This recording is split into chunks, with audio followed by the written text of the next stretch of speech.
Shalom, nama saya Eulogis Gracia Putri Manulang dari kelas 12 IPA 1 SMA Budi Murni 1 Medan.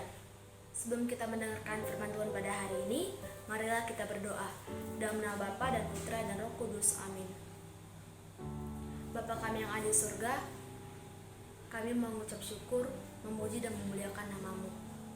Ya Bapa, sekarang kami mau mendengarkan firman-Mu pada hari ini. Roh Kudus, ajarilah kami untuk mengerti firman-Mu, supaya kami dapat melakukannya pada kehidupan kami. Terima kasih Bapa. Dalam nama Tuhan Yesus kami berdoa dan mengucap syukur. Amin. Dalam nama Bapa dan Putra dan Roh Kudus. Amin.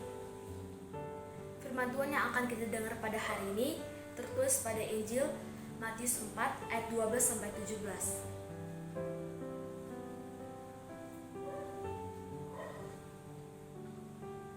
Inilah Injil Tuhan kita Yesus Kristus menurut Matius.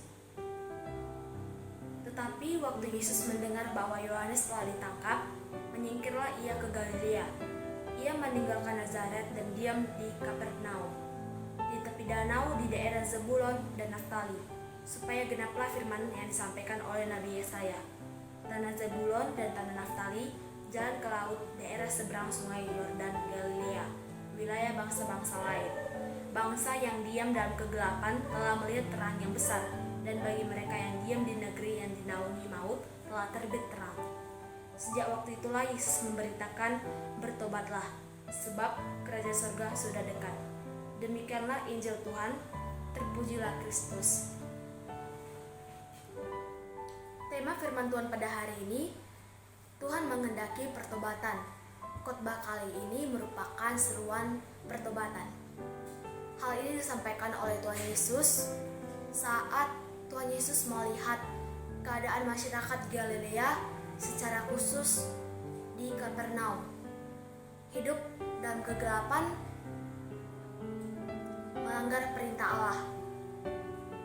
Tuhan Yesus mengajak semua orang untuk bertobat karena kerajaan Allah sudah dekat.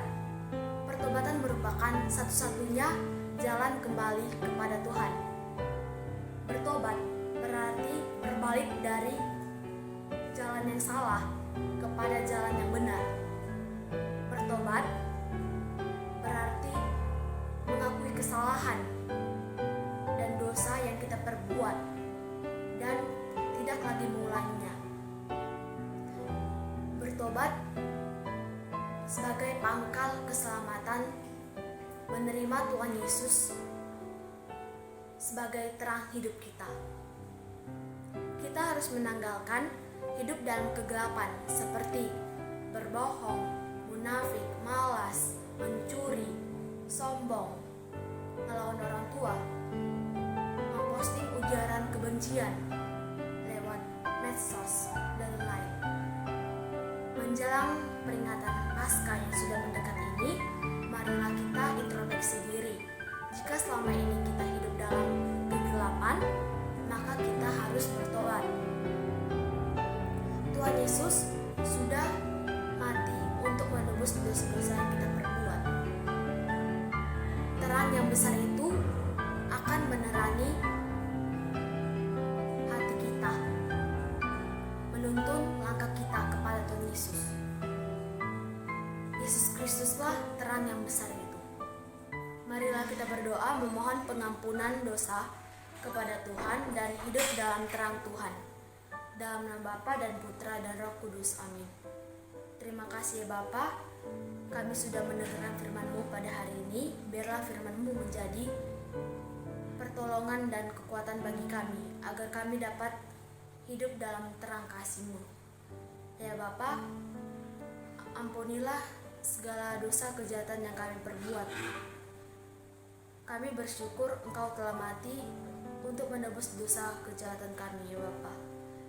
Terima kasih Bapa. Dalam nama Tuhan Yesus kami berdoa dan mengucap syukur. Amin. Dalam nama Bapa dan Putra dan Roh Kudus. Amin.